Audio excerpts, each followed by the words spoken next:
मीनाथ समारंभां नाथयामुन मध्यमां अस्मदाचार्य पर्यन्तां वंदे गुरु परंपरां श्रीमौद्गल्य श्रीवत्सस गोत्र जातौ श्री अप्पलार्य रत्नमार्य तनुभवौ द्वौ श्रीमच्छटारि चरणाम्बुज चंचरीकौ श्रीरंग रामानुज देशिकौ स्तुमः मद्रक्षणैक दीक्ष श्री वैदेही रामभद्रयोः पदद्वयी प्रवचने वाचस्पत्यं प्रयच्छतु नीलातुंगस्तनगिरितटी सुप्तमुद्बोध्य कृष्णं पाराढ्यं स्वं श्रुतिशतशिरःसिद्धम् अध्यापयन्तीं स्वोच्छिष्टायां सजिनिगलितं या बलात्कृत्य भुङ्क्ते गोदा तस्यै नमैदमिदं भूय एवास्तु भूयः अस्मद्गुरुभ्यो नमः ஆழ்வார் எம்பெருமானார் திவ்ய திருவடிகளே சரணம்.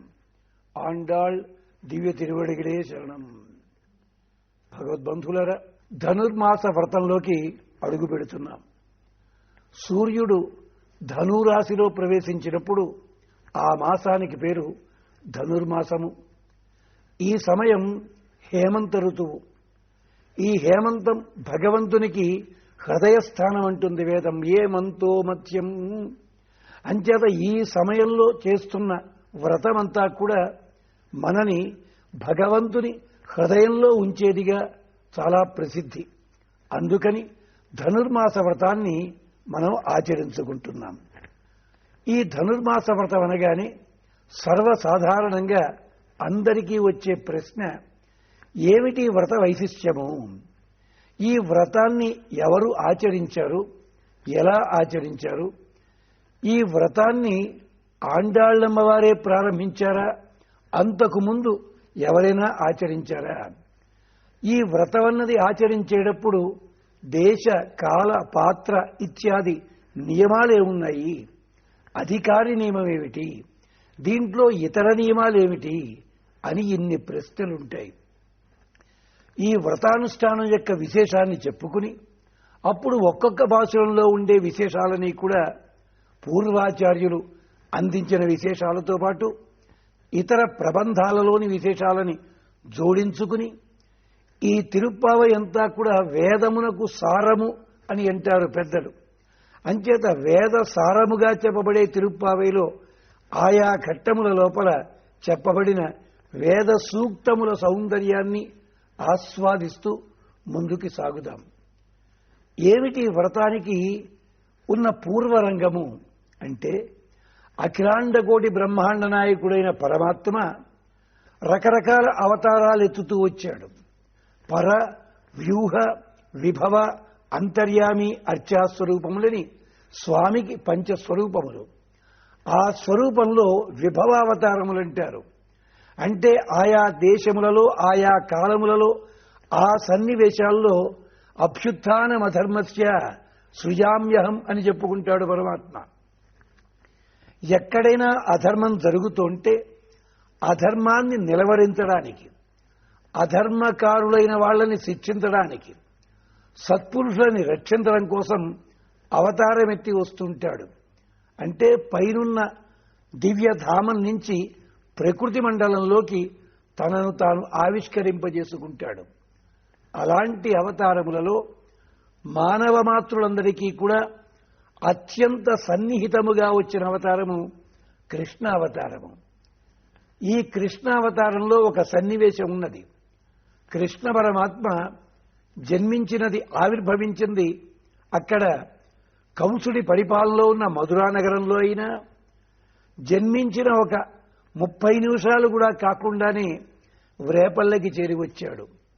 వ్రేపల్లె వాళ్ళందరికీ కూడా కన్నుల పండువగా ఎదిగాడు. అలాంటి కృష్ణ పరమాత్మని దివ్యధామములో ఉండే శ్రీయపతిగా తెలుసుకున్న గోపికలందరూ కూడా స్వామిని మనసారా ఆశించి స్వామినే పతిగా పొందాలని వ్రతాన్ని ఆచరించారు.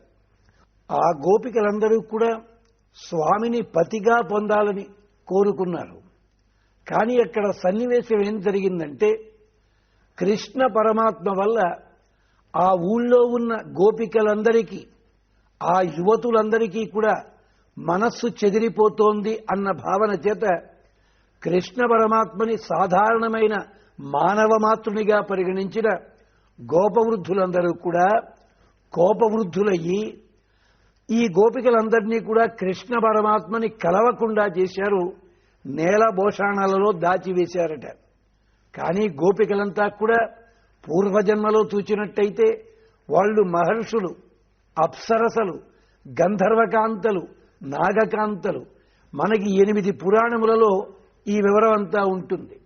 కానీ మనకి తెలుసున్నది అరణ్యవాసంలో రామచంద్ర స్వామిని కోరుకున్న మహర్షులే గోపికలుగా వచ్చారని. కానీ భాగవతం చెప్పింది దేవతా స్త్రీలందరినీ కూడా ఆదేశించాడు బ్రహ్మదేవుడు. హరి పూజార్థము సురలు మీరందరూ పుట్టుడు అన్నాడు ఆయన. అందుకని గోపికలంతా కూడా పరమ భాగవతోత్తములు అంటారు. అలాంటి వాళ్ళకి జరిగిన అవమానం కారణం చేత వ్రేపల్లెలో పంటలు పండడానికి దోహదమయ్యే వానలు కురవడం మానేశాయి. అలాంటి సందర్భంలో గోపవృద్ధులందరూ కూడా మళ్లీ శరణాగతి చేశారు కృష్ణ పరమాత్మని. అంచేత కృష్ణ పరమాత్మ చెప్పాడు, గోపికలంతా కూడా ఒక వ్రతము చెయ్యాలి. ఆ వ్రతం వల్ల చక్కగా వర్షాలు పడతాయి. అది వ్రతం. అంచేత ఆ వ్రతముతో వీళ్ళందరూ కాత్యాయిని వ్రతం చేశారు. అంటే పేరుకి మాత్రం కాత్యాయిని వ్రతం దేనికి? చక్కగా వర్షములు పడి పంటలు పండడం కోసమని చెప్పి. కానీ వీళ్ళందరూ కూడా కోరిక ఏమిటి? స్వామిని చేరుకోవాలని. అల్లా ప్రారంభమయ్యింది. ఆ గోపికలు ఆచరించిన వ్రతాన్ని శరత్కాలంలో అయిన తరువాత ఈ హేమంత ఋతువులో వాళ్ళందరూ ఆరాధించిన స్వామి వైభవాన్ని ఆండాళ్లమ్మ వారు తన తండ్రి గారి ద్వారా విన్నారు. విని తనను తాను స్వామికి అర్పణ చేసుకున్నదావిడ. ఎవరి గోదాదేవి, ఎవరి ఆండాళ్. ఈమెకే పేరు ఆముక్త మాల్యద. అంటే మనకి సుమారు 5000 సంవత్సరాల కిందట ఉన్నటువంటి ఆళ్వార్లు, నమ్మాళ్వార్లు. ఆళ్వార్ల పరంపర లోపల విష్ణు చిత్తుల వారు. వారినే మనమంతా కూడా పెరియాళ్వార్, పెద్ద ఆళ్వారులు అని చెప్పి మనం సంభావించుకుంటాం. ఏమిటి పెద్దతనం అంటేను? మిగిలిన ఆళ్వార్లందరూ కూడా అసలు ఆళ్వారంటే అపరిమితమైన ఆనందానుభూతి అనే సముద్రములో మునిగినవారు. ఏమిటి ఆనంద సముద్రము? భగవంతుని సేవ, అదే ఆనంద సముద్రము. అలాంటి ఆనంద సముద్రంలో మునిగి తేలినవారు గనక వాళ్ళందరికీ 12 మంది ఆళ్వార్లు అంటారు. అలాంటి వాళ్లలో ఎవళ్ళకీ లేని వైశిష్ట్యం ఒకటెవరికి ఉంది? పెరియాళ్వారులకి. కారణం ఏమిటంటే మిగిలిన ఆళ్వార్లందరూ కూడా భగవంతుడా నన్ను రక్షించు, నాకు రక్షణ కలిగించు, నాకు మోక్షాన్ని ప్రసాదించు ఇలా కోరుకున్న వాళ్లే. కానీ భగవంతునికి మంగళాశాసనము చేసినది. ఎంచేత పెరియాళ్లు వార్లకి గొప్ప సన్మానం జరిగితే పాండ్యరాజ సభలో ఆ సన్మానాన్ని చూడ్డానికి స్వామి స్వయంగా గరుడ వాహనారూఢుడై వచ్చాడు. ఆళ్వార్లు కళవెళబడిపోయారు. అయ్యో స్వామి, చేసుకున్న కర్మల చేత నేను ప్రకృతి మండలంలో పుట్టాను కావచ్చును, నువ్వు నన్ను అనుగ్రహించడం కోసం ఈ ప్రకృతి మండలంలోకి వస్తున్నావా? పల్లాండు పల్లాండు పల్లాయిరత్తాండు స్వామి, 1000 కొలది సంవత్సరములు నీవు క్షేమముగా ఉండు, నీకు ప్రమాదము జరగకూడదు.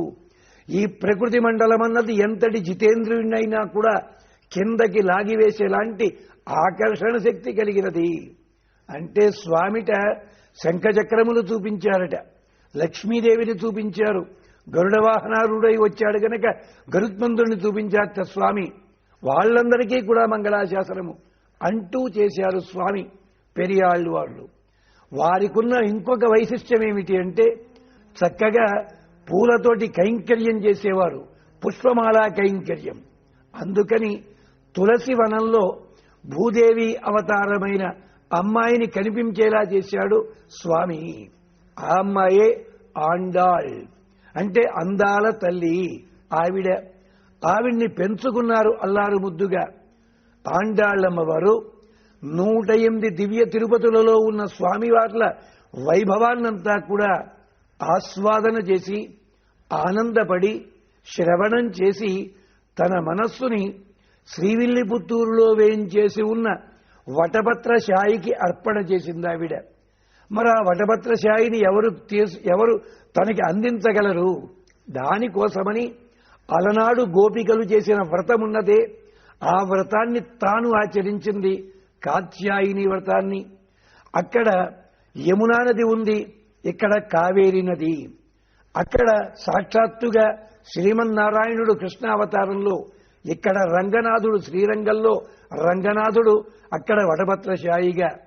అక్కడ గోపికలందరూ కలిసి చేశారు, ఇక్కడ తన చెలికత్తెలే గోపికగా భావన చేసి అలాగే వ్రతానుష్ఠానం చేసింది. ఈ అమ్మాయికి ఆముక్తమాల్యద అని పేరు రావడానికి కారణమేమిటి?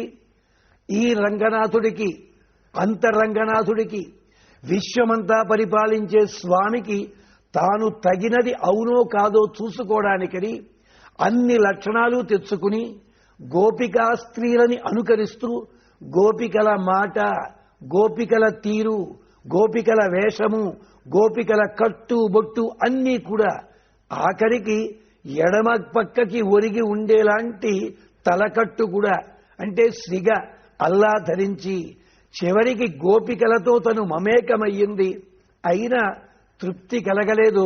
వనమాలికాధారి పరమాత్మ కదా, అంచేత ఆ స్వామికి తాను తగిన రూపంలో ఉన్నానో లేదో చూసుకోవడానికి రంగనాథునికి సమర్పించవలసిన పూలమాలికలని, తన తండ్రి గారు ఏడ్చి కూర్చిన వాటిని తాను ధరించి తన నీడని చూచుకునేదట నేలబావిలోను.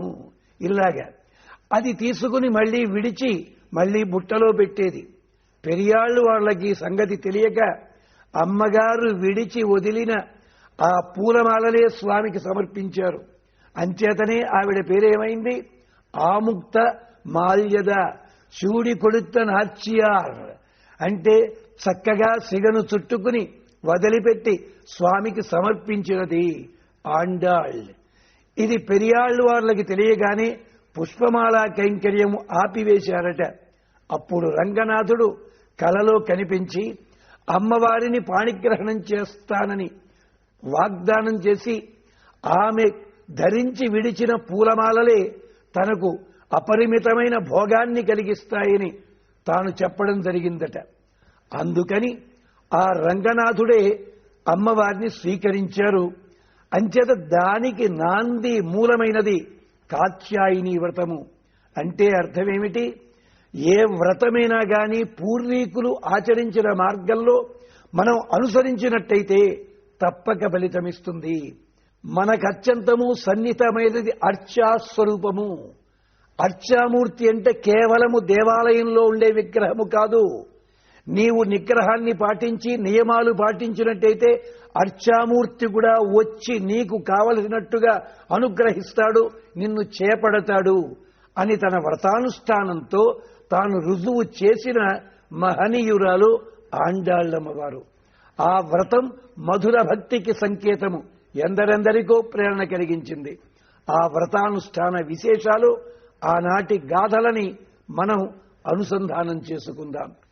మార్గజ తింగల్ మది నిరైన నన్నాళాల్ நீராட போதுவேர் போதுமினோ நேரடையீர் சீர்மல்குமாய்ப்பாடி செல்வச் சிறுமீர்கள் கூர்வேல் கொழுந்தொழிலன் நந்தகோபன் குமரன் ஏறார்ந்த கண்ணி யசோதை இளஞ்சிங்கம் கார்மேனி செம்கண் கதிரிமதியம்போல் மிகத்தான் நாராயணனே நமக்கே பறை தருவான் பாரோர் பகுஷப்படிந்து ஏலோர் எம்பாவாய்.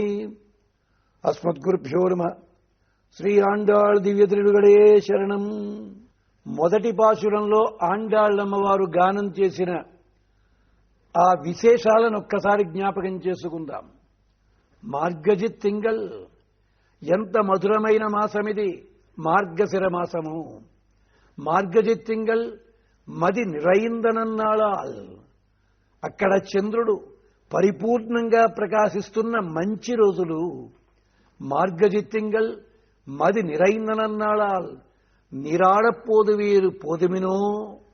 ఓ గోపకాంతలారా, గోపికలారా, స్నానమాడ తలచిన వాళ్ళు అంటే ఈ వ్రతానుష్ఠానంలో భాగమైనటువంటి ఒక స్నానాన్ని ఆచరించడానికి కోరుకున్న వాళ్ళు నీరాడపోదు వీరు పోదుమినో రండర్రా మా అందరితోటి కలవండి.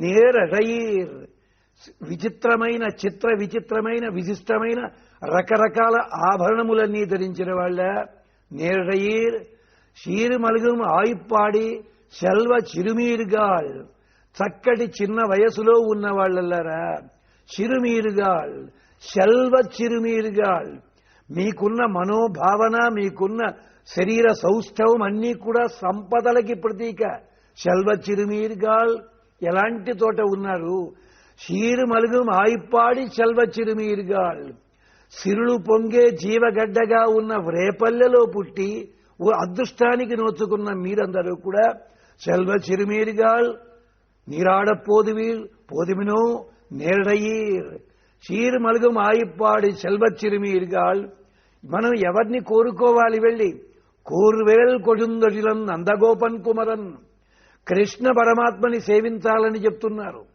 ఆయనకున్న విశేషాలు ఒక్కొక్కటి చెప్తున్నారు. కూర్వేల్ కొడుందొడిలం నందగోపన్ కుమరన్ ఆయన నందగోపుల వారి కుమారుడు నందగోపన్ కుమరన్. ఎలాంటి వాడా నందగోపుడు అంటే కూర్వేల్ కొడుందొడిలన్ క్రూరమైన అద్భుతమైన పదునైన వేలాయుధాన్ని చేతిలో ధరించి మనకందరికీ రక్షకుడైన నందగోపుల వారి కుమారుడు. కూర్వేల్ కొడుందొడిలం నందగోపన్ కుమరన్ ఏరారుంద కన్ని యశోదై ఇళంసింగం యశోదమ్మ దగ్గర బాలసింహం వలె గంతులేసేవాడాయన. యశోదై ఇళంసింగం యశోదమ్మ ఇందాక నందుల వారికి చెప్పినట్టుగానే విశేషాలు యశోదమ్మకు కూడా చెప్తున్నారు. ఏరానంద కన్ని యశోదై ఇళంసింగం విశాలమైన అందమైన మనస్సుని దోచేలాంటి చక్కని చూపులు కలిగిన యశోదమ్మ అలాంటి కన్నులు కలిగిన యశోదమ్మ ఆమె దగ్గర బాలసింహము వలె మహోత్సాహంతో చెలరేగేవాడాయన. యశోదై ఇళంసింగం కార్మేని ఆ సౌందర్యం చెప్పగలమా నల్లని శరీరము. అన్నమాచార్యుల వారి భాషలో నల్లని వాడు అంతేకాదు తెల్లని చిరునవ్వుల వాడు స్వామి చల్లని స్వామి. కార్మేని శంకణ్ ఎర్రనైన కన్నులు రామో రక్తాంతలోచన అంటారు. అలాంటి ఎర్రని కన్నులు అంటే కను కొలకులలో ఎర్రదనము కంటిపాప నల్లదనము మధ్యలో తెల్లదనము 3 రకాల రంగుల పరభాగ శోభతో వికాసం చెందిన అందమైన కన్నులు. ఏరానంద కన్ని యశోదై ఇళంసింగం కార్మేని శంకణ్ కదిరు మదియంబోల్ మొగత్తాన్ కదియంబోల్ మొగత్తాన్ కదిరు మదియంబోల్ మొగత్తాన్. ఎలాగట సూర్యుని వలె చంద్రుని వలె ప్రకాశించేలాంటి అందమైన మనోహరమైన మోము కలిగిన వాడు కదిరి మదియంబోల్ మగత్తాన్ నారాయణనే. ఆయన ఎవరో కాదయ్యా నారాయణుడే. నమక్కే పరైదిరువాన్ మనకే శరణాగతి చేసిన మనందరికీ కూడా పర అనే వాద్యాన్ని ఇస్తాడు పరమ పురుషార్థాన్ని ఇస్తాడు ఆయన. పర అనే వాద్యము గుండెకి కట్టుకుని వాయిస్తూ గానం చేస్తూ నాట్యం చేస్తూ భగవదారాధనలో ఒక భాగం అన్నమాట. పరైతిరువాన్ నారాయణుని నమక్కే పరైతిరువాన్ పారోరు పుగజ పడిందు. మీరందరూ కూడా ప్రవేశించండి లోకంలో ఉన్న వాళ్ళంతా ఆనందపడేలాగా మన కీర్తిని పొగిడేలాగా. పారోర్ పుగజ పడిందు ఏల్ ఓర్ ఎంపావాయ్. ఇలాంటి వ్రతానికి మీరంతా కలిసి రండి. ఇది మనకి సాటిలేని వ్రతము. ఏల్ ఓర్ ఎం పావాయ్ ఇది చాలా గొప్పదైన వ్రతము.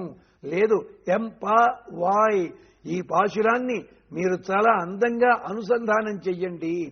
ఏలోరెంబావాయ్ అన్నది మకుటము ఈ పాశురాలన్నిటికీ. దానికి వ్యాఖ్యాతలు 8-9 రకాల అర్థాలు చెప్తారు. ఆ విశేషాలు ఒక్కొక్కటి చెప్పుకుందాం. ఆండాళ్ళమ్మవారు ఈ పాశురంలో భగవంతుని పరస్వరూపాన్ని మనకి ద్యోతకం చేస్తున్నారు. పరమంటే ఈ రూపములన్నిటికీ మూలకందమైనది ఆ పరస్వరూపాన్ని. ఆయనని ఏ శబ్దంతో చెప్తున్నారు? నారాయణనే అని అంటున్నారు. ఆ శబ్దము చెప్తూ నారాయణుడు అంటే సకల జీవరాశులకి కూడా అధిపతి, సకల జీవరాశులలో తాను ప్రవేశించి ఉంటాడు. సకల జీవరాశులని మొత్తం ప్రపంచాన్ని భూమండలాన్ని గ్రహగోళాల్ని అన్ని లోకాలని కూడా తనలో అట్టే పెట్టుకున్నవాడు. తానే కాకెవ్వరు మా దాతయు దైవము తనలోన పెట్టుకొని తానయ్యుండువాడు అంటారు అన్నమాచార్యుల వారు. నారాయణనే నమక్కే అని అంటున్నారు. మనకే పరమ పురుషార్థమిస్తాడు. ఎందుకు ఆ పరమ పురుషార్థం ఇవ్వడానికి? మనలాంటి శరణాగతి చేసిన వాళ్ళు ఎవళ్ళు లేరు. మనమే సంపూర్ణమైన శరణాగతి చేశాము. సంపూర్ణమైన స్త్రీ భావనతోటి రక్షకుడివి నీవు, మాకు రక్షణ కలిగించాల్సింది నీవు అన్న భావనతో శరణాగతి చేసిన వాళ్ళం గనక నమక్కే పరైదరువాన్. మొట్టమొదటగా ఏమంటున్నారు? మార్గజిత్తింగల్, ఎంత మధురమైన మాసము అంటే కాలాన్ని పొగుడుతున్నారు మొదటగా. ఇది మార్గశిర మాసము. అంతరార్థం ఏమిటి? మార్గశిర మాసం అంటే మార్గములలోకెల్లా శ్రేష్టమైనది. మార్గములలోకెల్లా శ్రేష్టమైనది అంటే అర్థమేమిటి? భగవంతుణ్ణి ఆరాధన చెయ్యాలంటే యజ్ఞము, దానము, తపము, కర్మ, జ్ఞానము, భక్తి, వైరాగ్యము ఇలాంటి మార్గములు ఎన్నో ఉండగా అన్ని మార్గముల కంటే సకల సుకరమైనది శరణాగతి శాస్త్రము. శరణాగతి ఏమీ కష్టం లేదు, లింగ వివక్షత లేదు, ఆ స్త్రీ పురుష లింగ వివక్షత లేదు, వయో వివక్షత లేదు, విద్య ఉందా విద్యా విహీనత లేదు, ఎవరైనా కానీ చెయ్యగలిగింది. దేశ నియమం లేదు, కాల నియమం లేదు, అధికారి నియమం లేదు. అలాంటిది ఇలాంటి శరణాగతి చేసిన వాళ్ళు ఎంతమంది ఉన్నారు? ప్రహ్లాద, నారద, విభీషణ, ద్రౌపది, కరిరాట్ ఇలాంటి వాళ్ళంతా ఉన్నారు మన దగ్గర. శరణాగతి శాస్త్రము అంటే మద్రక్షణం, మద్రక్షణ ఫలం, మద్రక్షణ భరం, శ్రీపతిరేవ నమమ. నన్ను నేను కాపాడుకోవలసిన బాధ్యత లేదు, పరమాత్మే అనుగ్రహిస్తాడు అన్న భావన చెయ్యడమే శరణాగతి. చంద్రుడు 16 కళలతోటి ప్రకాశిస్తూ ఉన్నాడు. ఎంచేత ఉత్తరాయణ కాలం లోపల మనకి ఉత్తమ గతులు కల్పించడం కోసం పరమాత్మ కదలి వస్తున్నాడు. సీమంత ప్రకరణంలో ప్రార్థన చేస్తూ చంద్రుని వలె ప్రశాంతమైన పదునైన దృష్టి బుద్ధి కలిగేలా అనుగ్రహించుకొని ప్రార్థన చేస్తారు. చంద్రుడు బుద్ధికారకుడు. అలాంటి మంచి బుద్ధిని మాకు ప్రసాదించే ఆచార్యుడు 16 కళలతో వెలుగుతున్నాడు. అంతేనా? చంద్రవంశంలో మా స్వామి ఆవిర్భవించాడనే ఆనందంతో 16 కళలతో వెలుగుతున్న మంచి రోజులివి.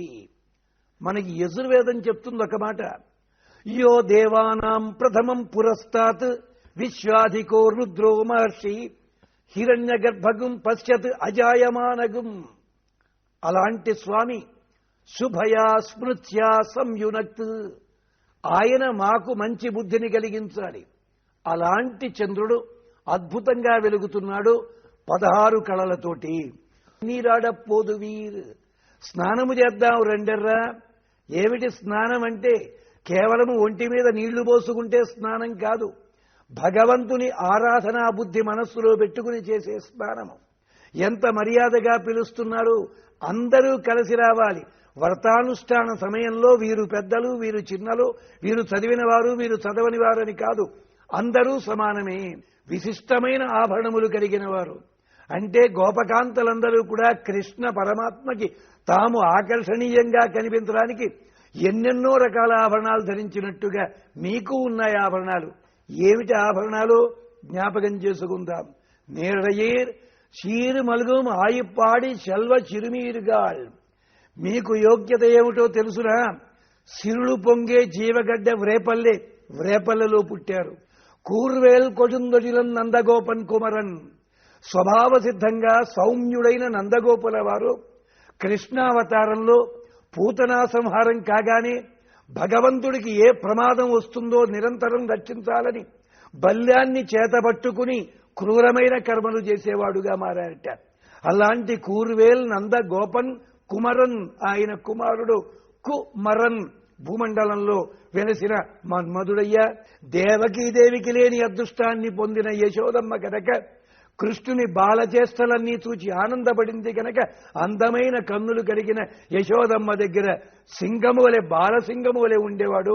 యశోద ఇళం సింగం కార్ మేని, నల్లని మేను. ఎందుకని? పరమాత్మ సకల శుభములు ఇవ్వడానికి నల్లబడ్డాడు స్వామి. కల్పభూజము ఏటికి నల్లనాయే చేగ పెరిగి కాబోలంటారు అన్నమాచార్యుల వారు. భక్తులందరికీ కోరికలివ్వడానికి నల్లబడ్డాడు. కార్మేని శంకన్, ఎర్రనైన కన్నులట. అంటే భగవంతుడు మన కోసం ఎదురు చూచి కన్నులన్నీ ఎర్రబడ్డాయి. అలాంటి స్వామి కార్మేని శంకన్ కదిలి మదియంబోల్ మగత్తాన్. నారాయణుడు మనకి సకల పరిపూర్ణమైన అనుగ్రహాన్ని ఇస్తాడు అంటూ అంతరార్థంలో మార్గజిత్తింగల్ అంటే అర్థమేమిటి? శరణాగతి. అక్కడ కదిరి మదియంబోల్ మగత్తాన్ అంటే ఆచార్యుడు కూడా సూర్యుని వలె చంద్రుడి వలె మనకి అనుగ్రహాన్ని కలిగిస్తాడు. నందగోపన్ కుమరన్ అంటారు. నందగోపల వారంటే ఆచార్యులు. నందయతి గోపయతి. యశోద అంటే మంత్రము, మంత్ర అధిష్టాన దైవము. శీర్మలుగు ఆయిప్పాడి అంటే అర్థము భగవద్భక్తులంతా తిరిగిన ఈ భూమండలము. ఇలాంటి అంతరార్థాలని మిగిలిన పాశురాల్లో కూడా ఆయా భాగాల్లో జ్ఞాపకం చేసుకుంటూ ముందుకు సాగుదాము. ఈ పాశుర విశేషాలని మనం ఆస్వాదించుకుని మరో పాశురంలోకి అడుగు పెట్టేంత వరకు ఆ స్వామి హృదయంలోనే ఉండే ప్రేమ